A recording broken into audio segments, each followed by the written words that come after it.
हरे कृष्णा। श्रीमद् भगवद गीता की हमारी इस यात्रा में आप सभी का बहुत बहुत स्वागत है। आज हम 8वें अध्याय में प्रवेश कर रहे हैं। एक ऐसा अध्याय जो हमें जिंदगी के सबसे बड़े सवालों के सामने लाकर खड़ा कर देता है, जैसे कि मृत्यु के उस पार आखिर है क्या, और उस परम सत्य तक, उस परमात्मा तक पहुंचने का रास्ता क्या है। तो चलिए भगवान कृष्ण के मार्गदर्शन में इन रहस्यों को समझने की कोशिश करते हैं। तो चलिए, सबसे पहले हम भगवान श्री कृष्ण से ही प्रार्थना करते हैं। उन्हें बुलाते हैं कि हे प्रभु, आप ही आकर अपने कहे हुए शब्दों का असली मतलब हमें समझाइए। हमें वो समझ दीजिए, वो शक्ति दीजिए, जिससे हम इस दिव्य ज्ञान को सिर्फ सुने नहीं, बल्कि अपनी जिंदगी में उतार भी सकें। तो ये अध्याय शुरू होता है अर्जुन के कुछ बहुत ही गहरे, बहुत ही मौलिक सवालों से। ये वो सवाल हैं जो सच की तलाश में निकले हर इंसान के मन में उठते हैं। अर्जुन पूछते हैं, हे प्रभु, ये ब्रह्म क्या है? अध्यात्म किसे कहते हैं? और ये जो कर्म है, इसका असली मतलब क्या है? और आप सोचिए, ये सवाल सिर्फ अर्जुन के नहीं है ना, ये तो हम सबके मन में कभी ना कभी उठते ही हैं। और भगवान कृष्ण का जवाब देखिए, कितना सीधा और कितना गहरा है। वो कहते हैं, परम अक्षर ब्रह्म है, यानी वो परम सत्य, वो शक्ति जो अविनाशी है, जो कभी खत्म नहीं होती, वही ब्रह्म है। अब भगवान एक ऐसे रहस्य पर से पर्दा उठाते हैं जो हम सबको जानना है, मृत्यु का वो आखिरी पल जो ये तय करता है कि हमारी आगे की यात्रा कैसी होगी। यहां भगवान एक पक्का, एक निश्चित वादा कर रहे हैं। वो कहते हैं कि जो कोई भी अपने आखिरी पलों में सिर्फ और सिर्फ मेरा ध्यान करते हुए शरीर छोड़ता है, वो सीधा मेरे पास आता है, मेरे ही स्वरूप को पा लेता है। इसमें कोई भी शक नहीं है। इसका मतलब समझ रहे हैं? इसका मतलब ये हुआ कि मौत के वक्त हमारे मन में जो आखिरी ख्याल आता है ना, वही हमारी अगली यात्रा की टिकट बन जाता है। जिस चीज से हम सबसे ज्यादा जुड़े होते हैं, जिसके बारे में हम सोचते हैं, वही हमें अगले जन्म में मिलती है।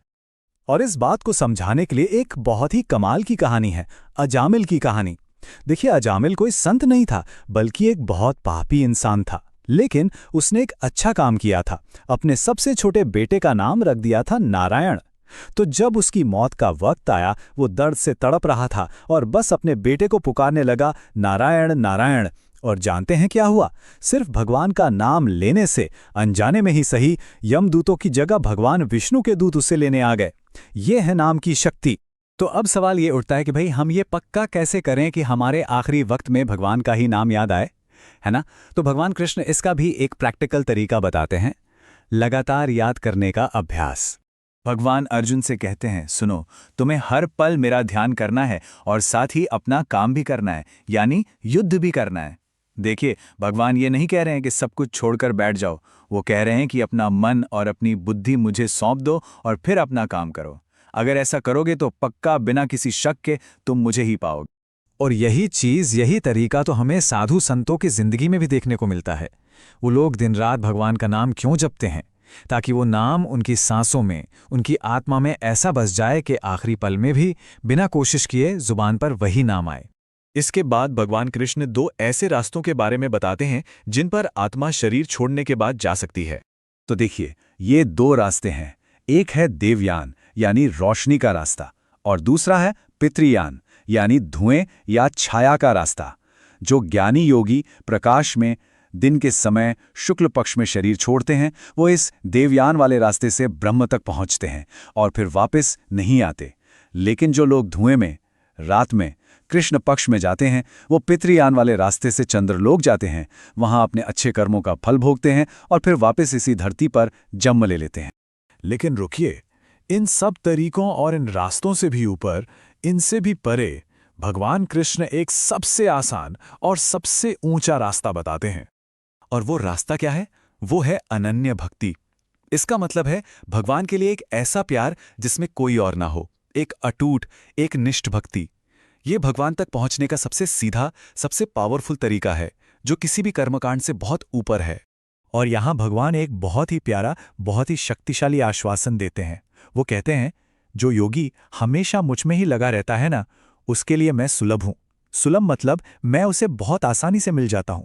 सोचिए, भगवान खुद कह रहे हैं कि मैं तुम्हारे लिए इजी टू अटेन हूं।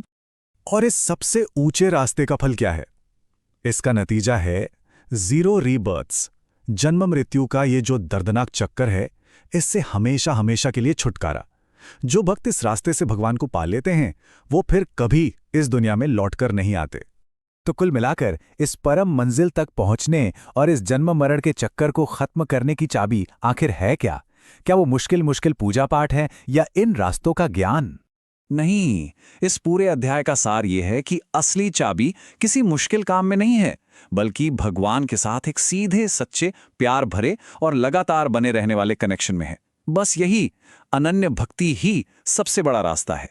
तो इस अद्भुत ज्ञान के लिए हम ठाकुर जी का, राधा रानी का दिल से धन्यवाद करते हैं और यही प्रार्थना करते हैं कि हम सबको इस रास्ते पर चलने की शक्ति मिले। हरे कृष्ण।